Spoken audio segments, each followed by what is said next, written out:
Bonjour les amis, j'espère que vous allez bien. Je suis heureux de me retrouver aujourd'hui pour vous, pour parler d'un nouveau sujet, la peur. Et je te pose la question, as-tu peur d'être seul? Ça arrive très souvent que certaines personnes aient peur d'être seules. Nous allons en parler aujourd'hui.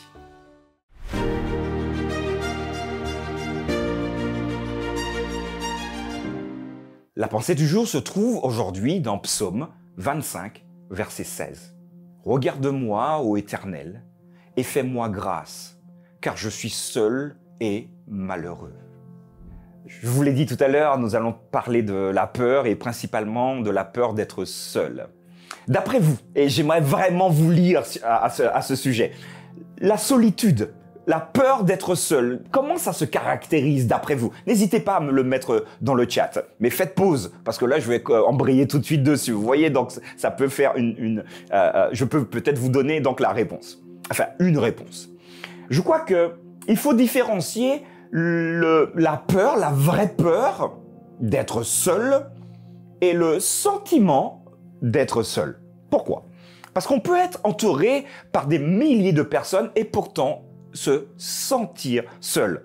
Bon, donc factuellement, nous ne sommes pas seuls parce qu'il y a des milliers de personnes autour, mais nous nous sentons seuls. Ça peut être le cas également au sein de la famille. Vous avez vos frères, vos sœurs, votre père, votre mère, vous avez tout le monde autour de vous, vos enfants, votre mari ou encore votre épouse, et pourtant, vous pouvez totalement vous sentir seul. Quel est donc le problème? Quel est finalement cet élément qui nous pousse à chercher, à fouiller, à explorer pour ne pas nous sentir seuls? Je crois que la solitude, en tout cas pour certaines personnes, c'est un sentiment très déstabilisant. Vous avez donc une vision sociale ou culturelle de ce qu'est finalement le vivre ensemble. Et vous vous rendez compte que vous n'y êtes pas dans votre vie. Donc ce décalage entre ce que vous pensez et ce que vous vivez peut provoquer également ce sentiment de peur. Et puis finalement, vous vous sentez seul. Il est important en tout cas, si c'est le cas, et ça se voit aussi au sein de certains couples, certaines familles, des femmes qui se sentent seules, même s'ils sont entourés de leurs enfants et de leur mari. N'oubliez pas, attention de ne pas laisser creuser ce sentiment de solitude. Il faut en parler. Parler, le cas échéant, si vous êtes en famille avec votre conjoint, votre conjointe, exprimez tout ça et surtout, regardez ce que vous pouvez mettre en place pour justement casser cette solitude. En général, c'est parce qu'on ne fait rien ensemble. Ça marche.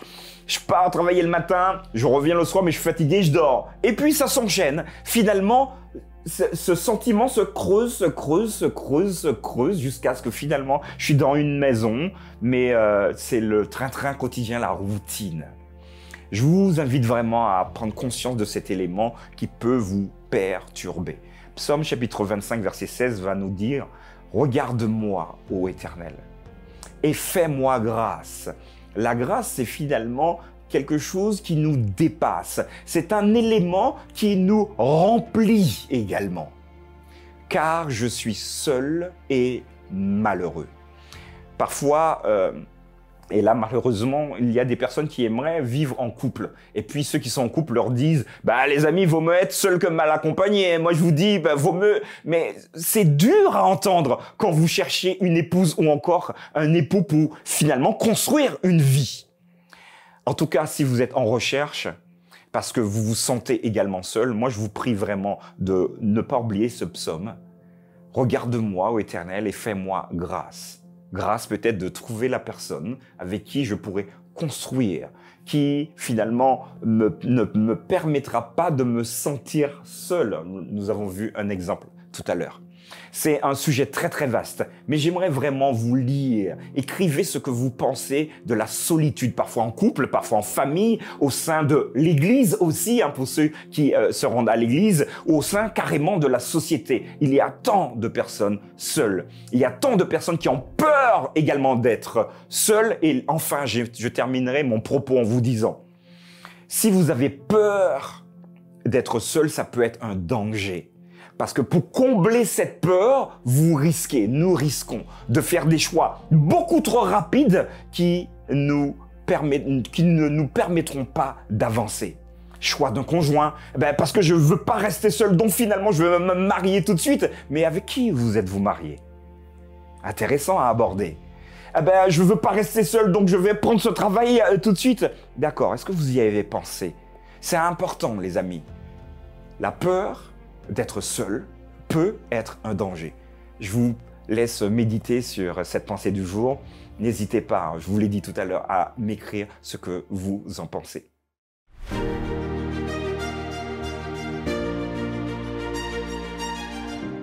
Voilà, je vous remercie de votre présence encore. Je vous remercie tous ceux qui m'encouragent par leur message privé dans le chat également. Je suis là pour vous booster. Alors oui, on me dit que j'ai beaucoup d'énergie. J'essaye au travers de l'écran, j'essaie de vous transmettre une petite partie de cette énergie.